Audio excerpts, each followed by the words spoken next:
Does Final Fantasy XIV have a good story? Hey, that's an interesting question, isn't it?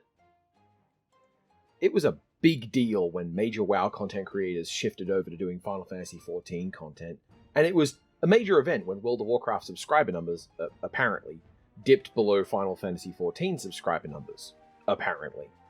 One of the reasons cited for this was that Final Fantasy XIV has a great story, and that story is so much better than World of Warcraft's story, conspicuously by people who were full-time World of Warcraft creators. When I saw this, my reaction was, What? That's not true. That's not true at all. I get this. This is not necessarily a family of media criticism that cares about storytelling in video games, as much as it cares about being a part of a content creation space that wants to churn out 20 videos a day so that they can advertise ball trimmers. For me, I found the story of Final Fantasy XIV a serious problem, because it sort of relied a lot on me enjoying and caring about things that I did not enjoy or care about. This is a story space that really has no idea what to do if you're not already heavily on board, which meant for me, I played this game with a notepad in hand, trying to work out what the big idea was. What does it mean to have a good story? What does a good story look like? What does good mean? Oh, and to be very clear at this point, I am going to talk about this game as someone who's finished the Endwalker main scenario quests. I'm not going to be avoiding spoilers, and I will mention some things that won't make sense unless you're also aware of these things. If you're spoiler reverse, click away. If you put me to give a simple answer, I might say that the story of Final Fantasy XIV is lousy, and that's a value judgment about the overall piece. And it's unfair, because it creates the impression that I just think the whole thing is all bad, as opposed to having very specific problems with how it executes on telling a story through a video game. No single word is going to give you a good answer. Is it compelling? Is it tedious? Is it self-satisfied? Smug? Despondent? Kinda anti-Semitic? Exciting? Engaging? Instead of trying for simple answers, I want to talk in detail about things that the storytelling in Final Fantasy XIV does, and what parts of it I think do well. And I'm going to do that by breaking it down into the following categories: narrative and plot, base assumptions and theme, mechanics, characterization, and voice. This is what we refer to as a model. This is meant to give me ways to sort out the elements and put them in groupings so I can more easily refer to things. Narrative and plot. These are, despite how they seem synonymous, two different things, at least when we get involved in storytelling discussions like this. The plot is the sequence of events that the story covers. The narrative is how that sequence of events is demonstrated to the audience. It's useful to think of these things separately, because sometimes a narrative works fine and the plot doesn't, or a plot works and the narrative doesn't demonstrate it, creating the impression of mistakes. These things get sometimes laid out as plot holes, and it's more, the narrative didn't bring to your attention a detail that is missing. Sometimes a character has consistent behavior and values, but they don't express themselves in a way that makes that obvious. To give you an example, the plot of Hamlet is: Hamlet's dad is murdered by his brother. His brother marries his sister-in-law. Hamlet's father becomes a ghost. Hamlet returns home. Hamlet meets a ghost. But the narrative of Hamlet is: Hamlet returns home. Hamlet meets a ghost. Hamlet's dad is murdered by his brother. His brother marries his sister-in-law. Hamlet's father becomes a ghost. And these are different to give you a different perspective on that narrative. You discover the truth when Hamlet discovers the truth, meaning you get to feel the way Hamlet does at this discovery more than if you already knew. Final Fantasy XIV's plot starts out way back in time. The narrative involves keeping most of that completely hidden. The entire sequence of the events in the Allegan Empire in the earlier ages is part of the plot. There's a single character in both the prehistoric past of the pre-Sundering Empire, then the Allegan era, and then the modern period, and being aware of them through this entire sequence is part of the plot of the story. Of course, you don't get to know that.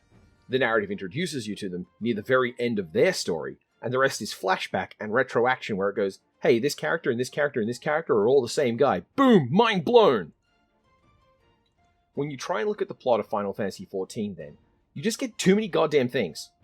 What's more, the sheer size makes it very complicated, and a lot of things are points made just once, and therefore even though they're very important to single moments, they just fade out when looked at as part of the whole.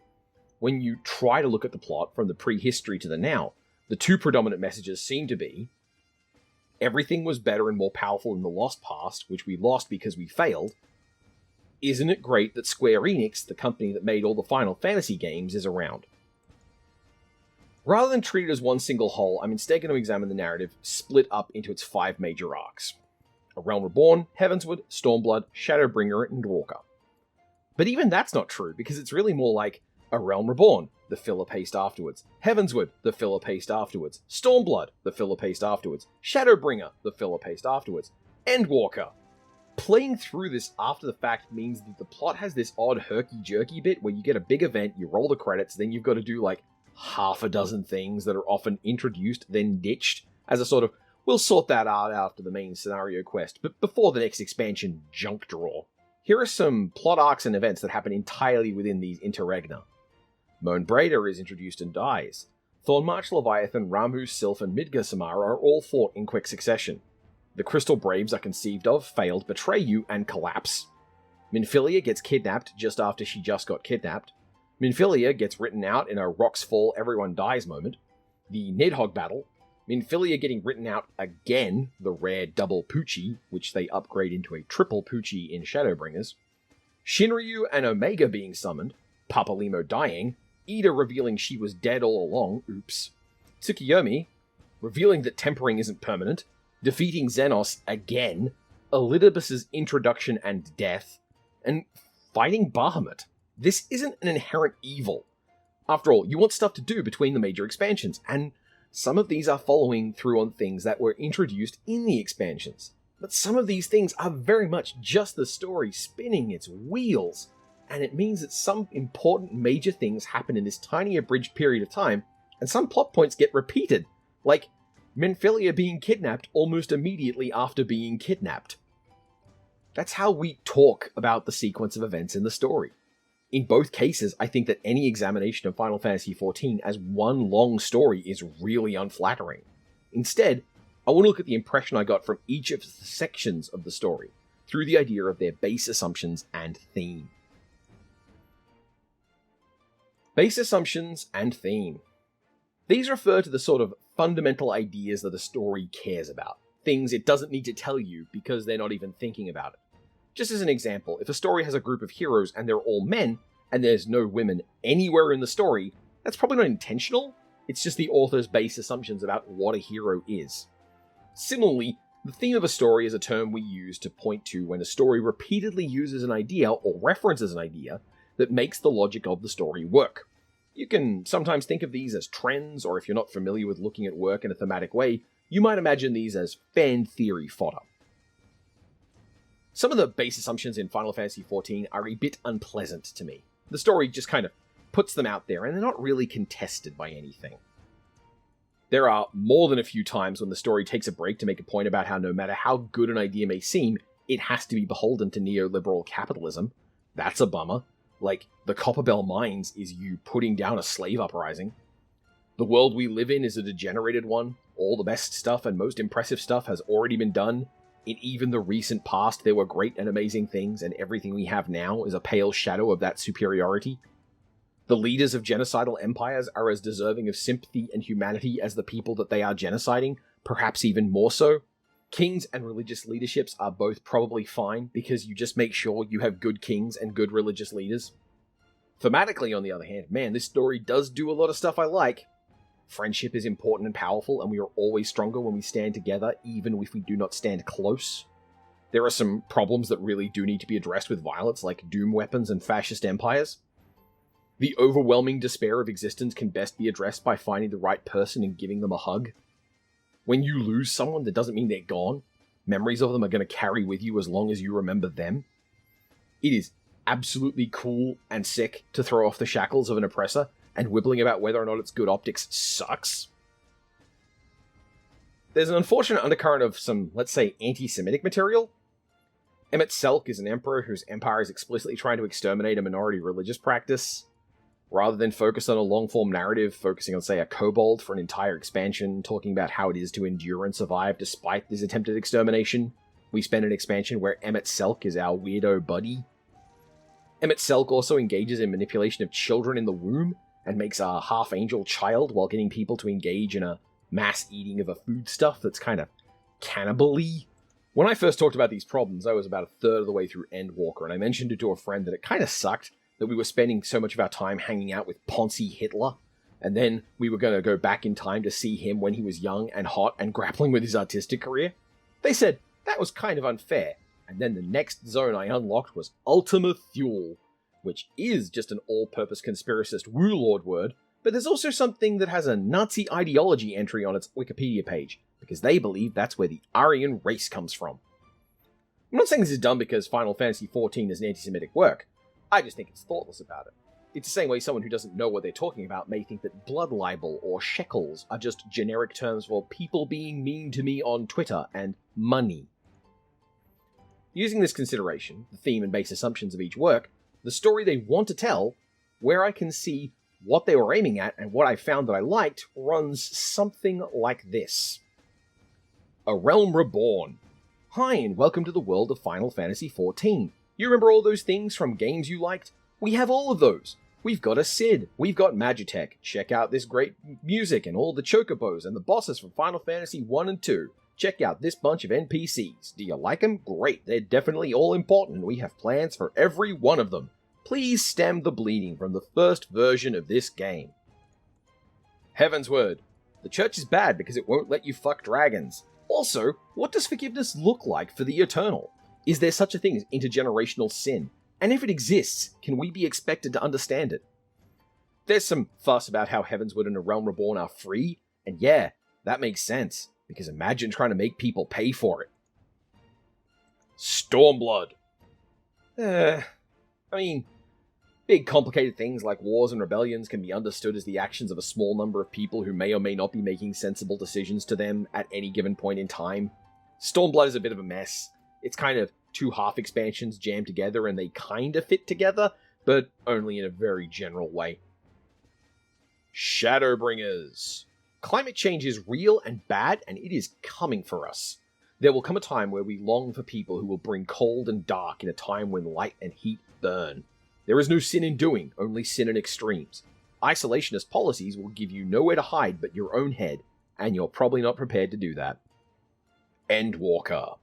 Amarot had it coming. Also, feelings are absolutely real things, and recognizing how they affect us is important. Have some healthy concerns about the Fermi paradox, and maybe read The Three-Body Problem. Also, as a bonus, there's some places where the things the story thinks are funny kinda suck. Like the Old English description of the Moan Breda doll, the Chloe Adipo doll. These are just jokes, but they're jokes that make me think the person telling me the joke thinks I'm going to be amused by them being creepy. Overall, I can definitely see these expansions as having interesting ideas. I enjoyed playing Stormblood, but I liked the story of Shadowbringers, for example. The period between Shadowbringers and Endwalker included one of my favourite beats, with the cure for tempering and the ensuing changes to Limsa Lominsa. What's more, if you aren't me and don't have my personal opinions on these things, I can definitely see myself recommending those story arcs for reasons that I can tell resonate with other people. Shadowbringers is probably a really compelling story that culminates in a smooth jazz Bioshock City if you aren't spending your time rolling your eyes at every time that wacky Emmett shows up. Mechanical storytelling. There's a lot of other stuff in here that can probably be attributed to the type of storytelling it is, with the serialized release schedule and the needs of multiple types of player. I don't mean to criticize it for things it can't help, but I will criticize it for things that are explicitly part of storytelling in a video game that it's meant to be good at. A big complaint I had early on was how weak the mechanical storytelling is in this game. Ifrit is the point where the story pulls over and tells you that you and you alone can fight Ifrit, and now you need to recruit 3 other people to do it. They can't send help, you need to do it alone, because anyone else who fights Ifrit will get tempered, and only you have the echo. This means that one of the earliest important moments of the plot, which sets in motion a number of other plot points, is explicitly not in the story the way the story treats it. This continues for a long time. Numerous events are treated as if only you, the Warrior of Light, could do it, but you didn't. You did it with other people who aren't the Warrior of Light. Instead of the game's mechanical experience enhancing storytelling and characterization, they detract from it. The game's narrative jerks to a halt until you do a video game thing. The wildest thing about this is it didn't need an explanation for this. The echo and tempering is a self-inflicted problem. The story creates a blanket rule and then says player protagonists alone can solve it, and then it doesn't make that kind of content the kind of thing that the player protagonist can solve alone. There's a similar thing where the story is so focused on what its NPCs are doing that it sometimes needs to jerk you into playing another character, which tend to not be very fun. What's wild though is that there's a way the game does excellent mechanical storytelling. When you deal with any complex boss fights, the standard language for how the mechanics work means that a boss can communicate with you what it's doing and how, and then it could do things like escalate and create dramatic moments like Curtain Call, or the LB3 moment against Elidibus. Just, also, who with all these other people around, and why don't they get to partake in the praise? Characterization and voice. This is, without an exception or a doubt, the thing Final Fantasy XIV does the best job at. Characters are consistent within themselves. They typically have clear and meaningful goals in their world and are generally not behaving in a particular way just because video games. What's more, voice in this setting is great. Here are some character lines, read by me, and I bet if you know the game, you know who said what. What? Why are you looking at me like that? I said I was going to distract them, not make a heroic and ultimately futile last stand. Who does that anyway? Did you so grossly offend every single deity in a past life that they saw fit to place a curse on your soul? There are things we can ill afford to lose, and I sensed from the first that I had a part to play in preserving them. Come what may, we Scions will never give up the fight. These aren't groundbreaking lines of dialogue, they aren't heavily pregnant with meaning, it's just you know who said them, probably. Obviously, with clear voice and strong characterization, there's room to create a lot of blorbos, and that gives players something to care about, something to connect to, something to create your own fan lore about, something that you can get absolutely brainwormed about. And that's where we hit a problem, because goddamn can the Final Fantasy XIV community find new and interesting ways to not be normal about things. Content warning. Here is a list of characters I have firm opinions on, and here's a copy of that list in case you put the first one in the trash.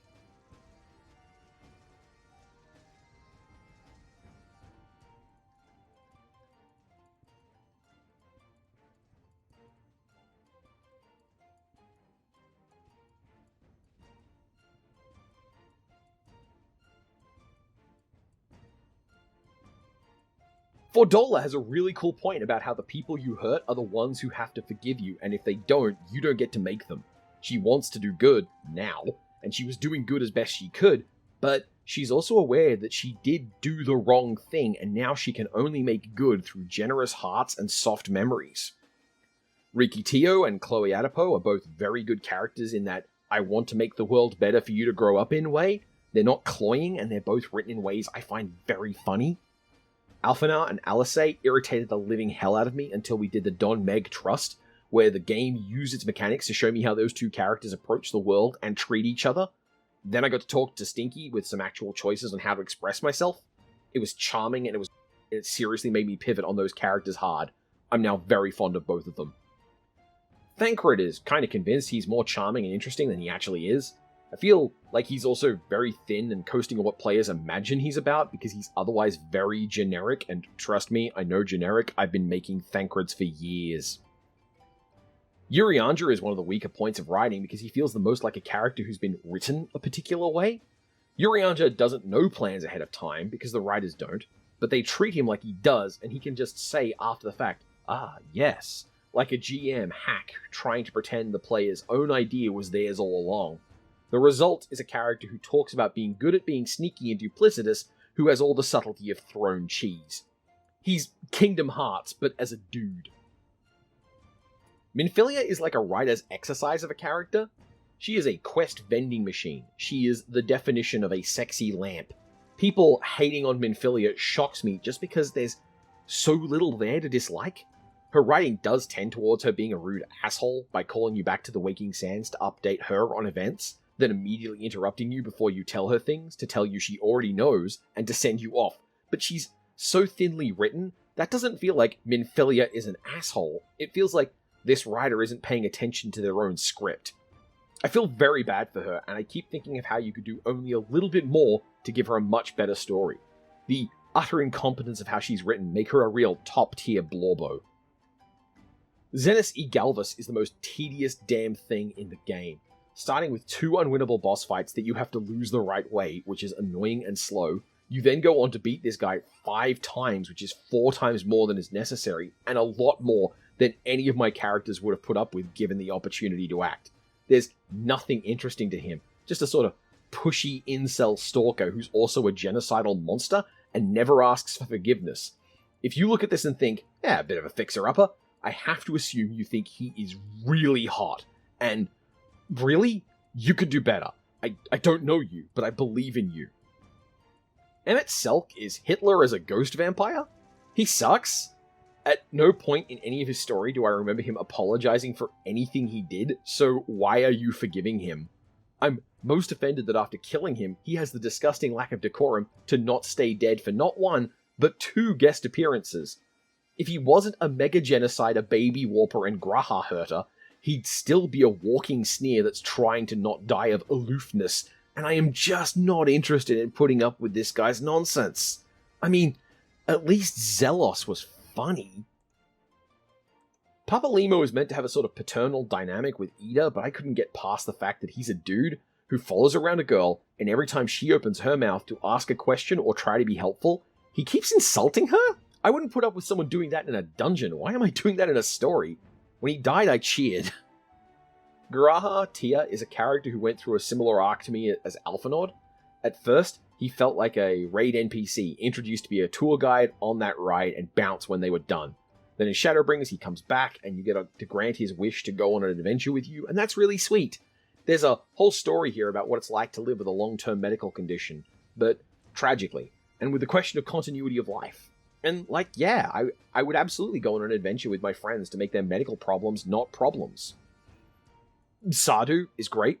I liked most of the Azim Steps plot, but specifically Sardu's particular attitude and the way her mechanical storytelling works.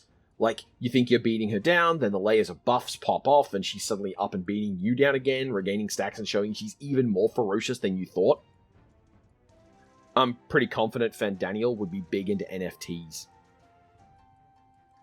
I really could keep going with characters I like in more general ways, like Kryl and Raban and Pippin, or I could even point to Fanon, like how Minfilia is a really interesting character once the fans start writing characterization for her. One thing I think this game has going for it that I love is its Voltron-like character depth, said as praise. Every character is about as shallow as a teaspoon, but has implications of being deeper, meaning that it's very easy for almost any compatible headcanons to step in and create a sort of networked lore. That's rad as hell. I like that. The comparison that springs to mind is, and I know this is going to get me a look, to Touhou.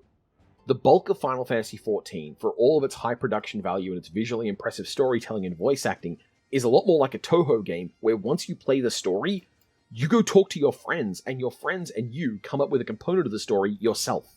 You create a storytelling tradition that connects you and your friends. Conclusion.